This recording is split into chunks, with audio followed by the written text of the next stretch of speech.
కోటి వెలుగులా ఉదయ భానుడు, బడుగుల అట్టడుగుల జన బాంధవుడు, శతకోటి జనుల నుదుటి గీత మార్చినవాడు. బడుగుల అట్టడుగుల జన బాంధవుడు, శతకోటి జనుల నుదుటి గీత మార్చినవాడు. అతడే అతడే అంబేద్కరుడు, అతడే అతడే అంబేద్కరుడు. ఈరోజు భారత రాజ్యాంగ దినోత్సవం. దీన్ని సంవిధాన్ దివస్ అని కూడా పిలుస్తాం అన్నమాట.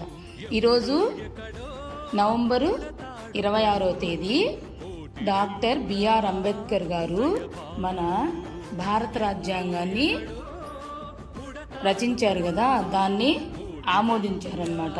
ఇవాళ 1949 నవంబర్ 26వ తేదీ రాజ్యాంగ సభ భారత రాజ్యాంగాన్ని ఆమోదించిందన్నమాట. అప్పుడు దీన్ని గుర్తు చేసుకుంటూ రాజ్యాంగ విలువల్ని గౌరవిస్తూ మనం ఈ రాజ్యాంగ దినోత్సవాన్ని జరుపుకోవాలి.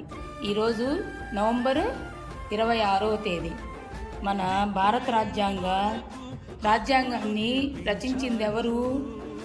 డాక్టర్ బిఆర్ అంబేద్కర్ గారు. డాక్టర్ బిఆర్ అంబేద్కర్ గారు అన్నమాట.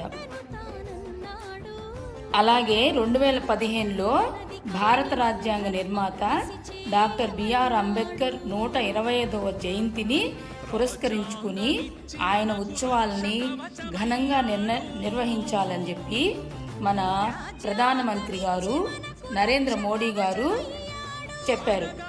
కాబట్టి నవంబర్ 26ను రాజ్యాంగ దినోత్సవంగా ప్రకటించారు. కాబట్టి అందరూ మన డాక్టర్ బిఆర్ అంబేద్కర్ గారికి నమస్కారం పెట్టుకోవాలి మనం. ఓకేనా?